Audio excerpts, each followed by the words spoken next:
صباح الجمال، ايه الاخبار؟ عاملين ايه؟ يا رب تكونوا بخير. جوله كده باسكندريه بس في منتهى الجمال والحلاوه. ايه رايكم في الصور وجمالها؟ جوله كده. تعالوا بقى يا جماعه نقضي اجواء كده بقى المصيف. اول حاجه كده طبعا ايه، لايك وكومنت وشير حلو زيكم كده. اول حاجه طبعا احنا راكبين العربيه يا جماعه، تقريبا كانت الساعه 3 الفجر. تمام، نازل من البيت الساعه 3 الفجر، رحنا ركبنا عربيه من رمسيس. تمام كده، بس كانت مكيفه بقى. وبصوا الجو كان في منتهى الانتعاش زي ما انتم شايفين، كانت حتى لسه الدنيا ضلمه كده، بس انا حبيت كده اصور لكم اجواء المصيف وجماله. بصوا يا جماعه كده بقى، خلاص احنا داخلين على الشاطئ زي ما انتم شايفين. وبصراحه اول ما رحنا كده علاء قال لي لا انا تعبان ومش قادر ان انا انزل البحر دلوقتي، ننام لنا كده كام ساعه لان احنا كنا مطبقين. بصراحه العيال يسكتوا لا طبعا خالص. مكه فرحانه جدا بالمايو الجديد بتاعها، وتسكت مكه لا طبعا لازم اشيل لها الجردل كده باللعب بتاعته كده. فقلت خلاص انا هاخدهم كده ايه لوحدي كده انا واختي، ماشي، من غير علاء. علاء للاسف ما كانش معانا كده. وده دخلت الشاطئ زي ما انتم شايفين.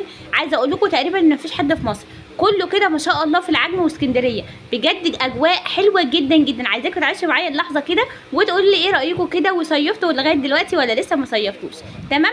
طبعا ايه، انا قلت خلاص انا هروح افرحهم كده يلعبوا ساعه كده ولا حاجه واخدهم واروح. عايزه اقول لكم ان الساعه دي تقريبا كده احنا روحنا بالليل، يعني احنا من الصبح من ساعه ما رحنا تقريبا وصلنا هناك كانت الساعه 8. من 8 مثلا الصبح لغايه قولي لغايه الساعه 5 كده ولا حاجه، وخرجنا بقى عشان اجيب الغدا والكلام ده كله. وهنا انا بصوا يا جماعه، حتى انا كنت لسه لابسه الطقم بتاعي اللي انا كنت مسافره بيه، يعني ما غيرتش ايه، ما لبستش المايو ولا حاجه زي ما انتم شايفين.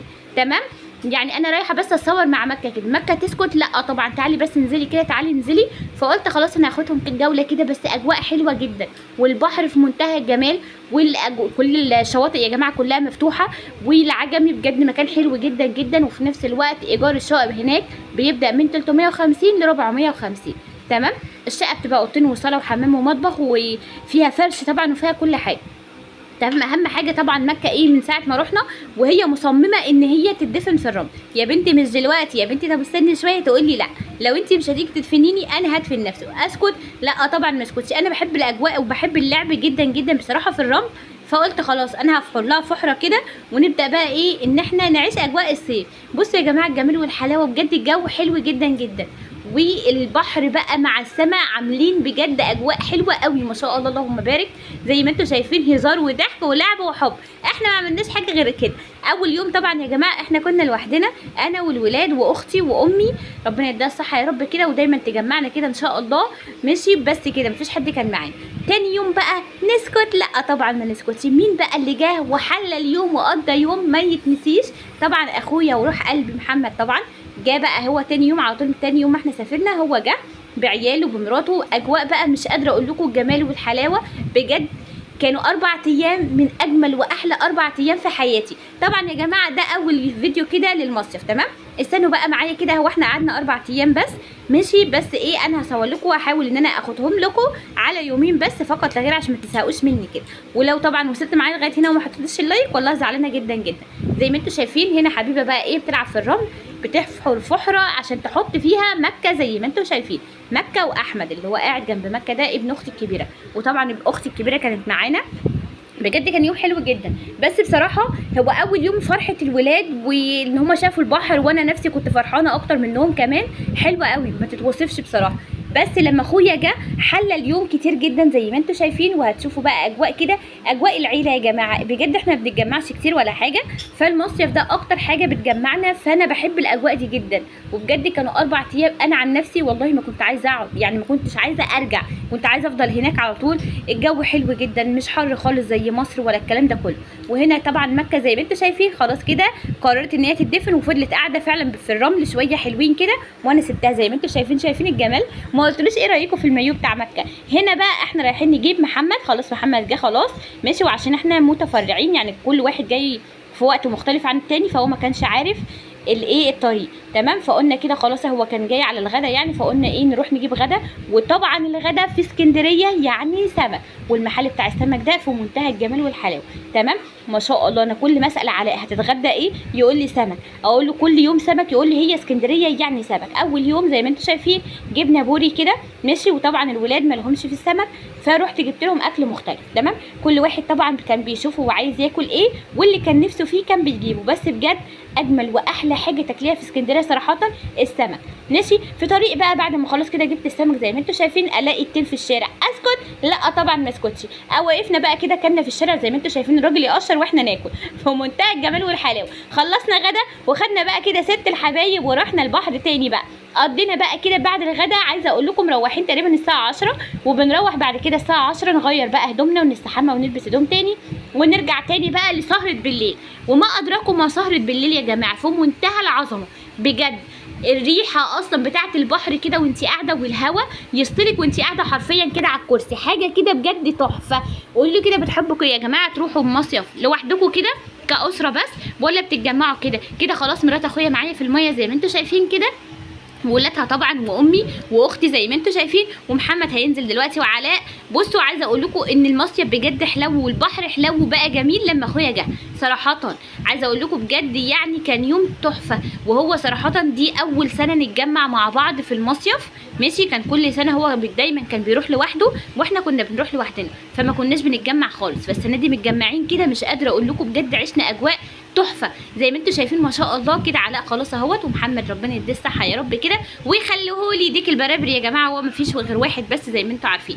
تمام زي ما انتم شايفين كده بقى ايه، قلنا نتصور كده ونلعب شويه في الميه بجد حلوه قوي. يا نهار ابيض انا عايزه اقول لكم انا لسه راجعه وعايزه اروح تاني، وبقول يا ريتني ما رجعت بجد يعني. بس خلاص صراحه الواحد فلس وبقى ايه على الحديده، فقلنا خلاص كفايه كده بقى نرجع بقى ونحترم نفسنا.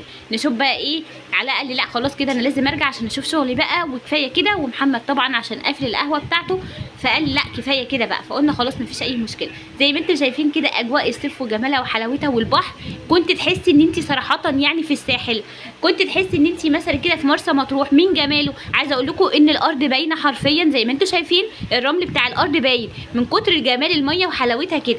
وسبحان الله كل ما تقعدي كده الميه بتحلوي اكتر. وبجد كان يوم في منتهى الجمال. وسمر بقى كده ربنا يديها الصحه يا رب كده عامله لنا بقى ايه القرص الطريه الفلاحي التحفه اللي احنا بنعشقها ماشي. فخدناها كده بقى مع جبنه قديمه وجبنه بيضه والفطار بتاعنا يعني، وخدناه كده على البحر طبعا مع الحاجات اللي احنا بنشربها والكلام ده كله ماشي. وفضلنا قاعدين كده طول النهار زي ما انتم شايفين، وفضلنا نهزر ونضحك في الميه. مش قادره اقول لكم بجد كان يوم ما يتنسيش. 4 ايام مش يوم واحد، 4 ايام كده بجد ضحك ولعب وجد وحب، ومفيش اكتر من كده ما شاء الله اللهم بارك. وهنا ادم بقى مصمم ان هو يعوم ويقول لي خلاص انا بقيت اعرف اعوم كويس جدا في البحر المالح يا ماما ما تخافيش عليا. قلت له خلاص تعالى احطك بقى في نص البحر كده واشوف هترجع لي ولا لا. بس بصراحه هو قلق مني قال لي لا انت عايزه تغرقيني ولا ايه، فمرضاش.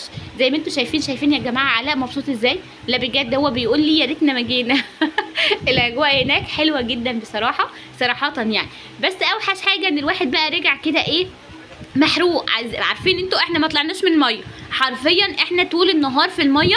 وكل ما يعني كل مادة عايزه تقعدي اكتر مش عايزه تخرجي خالص، لا بالعكس بجد كان اجواء حلوه جدا جدا ما شاء الله.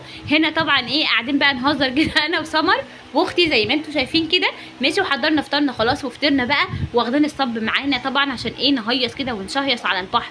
ايوه محدش واخد منها حاجه يعني ندلع نفسنا خلاص كده. احنا هنا بنفطر زي ما انتم شايفين كده ماشي. القرص بجد كانت مرات اخويا عاملاها حلوه جدا ما شاء الله بالسمنه البلدي كده بقى، وكانت ايه ريحتها كده مفحفحه وطعمها بقى ما يختلفش على الاثنين. واللي عايز الطريقه يكتب لي في الكومنتات وانا اقول له الطريقه ازاي ماشي. زي ما انتم شايفين احنا بنطلع واخدين الاكل معانا، نطلع ناكل وننزل تاني الميه. نشرب مثلا حاجه بيبسي او عصاير وننزل تاني الميه، فاهمين قصدي؟ لغايه لما بيجوا وقت الغدا بقى ماشي. وخلاص بنخرج بقى نشوف كل واحد هياكل ايه نوع سمك ماشي. عايزه اقول لكم علاء ما شاء الله قرر ان هو في ال3 ايام حرفيا او ال4 ايام ياكل كل يوم سمك ماشي. فطبعا جبت له البوري وجبت له السنجاري وجبت له البولتي. قلت له خلاص اجيب لك كده تاني يوم بقى وان شاء الله لو قعدنا يعني كابوريا بقى كده وجمبري. قال لي لا خلاص كفايه كده احنا لازم نسافر فكفايه كده. زي ما انتم شايفين هنا بقى علاء بصوا مكه كل نص ساعه عايزه تدفن في الرمل زي ما انتم شايفين. يعني مش عارفه هي بتبشر عن نفسها بايه، ربنا يديها الصحه يا رب ويخليها لي كده وما يحرمنيش منها ابدا يا رب بحق جاه النبي كده هي واخواتها، لان مكه دي نور عينيا بجد حرفيا، هي دي البنوته كده ولا بلاش. وطبعا هنا عمر اول ما شاف مكه بقى ابن اخويا قال لا انا لازم برضو ادفن كده في الرمل زيها، ماشي. وانا اسكت؟ لا والله ما اسكتش. قلت لعلاء طب انا عايزه اعمل زيهم كده، وقال لي مكه طب خلاص قومي، وقعد ماما. بس مكه طبعا ما رضيتش خالص بنت اللذينه يعني. مش زي ما انتم شايفين، اهم حاجه اللعب في الرمل على البحر بجد في منتهى الجمال والحلاوه. احنا طول ما احنا قاعدين كده شويه على الكرسي وشويه في الارض بنلعب كده وبنحفر زي ما انتم شايفين بجد. يعني انا عايزه اقول لكم ان انا بعيش مع مكه كده اجواء في الرمل حلوه جدا. ما تقولوش ان انا امها كده وهي بنت صغيره والكلام، لا اكننا زي بعض. شايفين يا جماعه؟ يا نهار ابيض كل الناس بتعدي عليهم كده ولكن مفيش حاجه باينه غير راسهم بس، ماشي. بس مكه طبعا يا نور عينيا عينيها حساسه جدا، فلما بسافر بيها يعني في حته او كده عينيها بتتعب جدا بصراحه. في اجواء الرمل دي كانت عينيها متدمره، انا راجعه بيها بجد ربنا يا رب كده بس يشفيها له وما يبقاش عندها حاجه يعني ان شاء الله خير. عينيها تعبانه جدا بصراحه يعني زي ما انتم شايفين كده. وعلاء منشكح انشكاح رهيب جدا جدا. وتصورنا بقى طبعا شويه صور كده ايه على الماشي كده. طبعا عايزه رايكم كده يا جماعه وتقول لي ايه رايكم في اجواء صيف كده يا جماعه. ولو عجبكم الفيديو ما تنسوش اللايك والشير وشجعونا باجمل لايك يا جماعه والكومنت الحلو زيكم. وتعالوا بقى كده شويه صور كده ايه في اخر الفيديو يا رب تعجبكم. بصوا يا جماعه الجمال، حبيبه طبعا بصوا ما شاء الله تحس ان هي في الساحل الشمالي ما شاء الله. صور بجد كده فاخر من الاخر. واجواء العيله بقى شايفين يا جماعه كده الصور بجد بتتكلم عن نفسها. احنا صورنا صور كتير جدا جدا جدا، بس طبعا هنزلها معاكم في كل فيديو كده شويه. بس كده يا اخواتي ما تنسوش اللايك والكومنت حلو زيكم كده، وبحبكم في الله يا اجمل واغلى متابعين في الدنيا. ويستنوا الفيديو التاني ان شاء الله على خير ومع الف سلامه. ولو عجبكم الفيديو ما تنسوش يا جماعه تقولوا لي رايكم فيه، لان رايكم بيفرق معايا.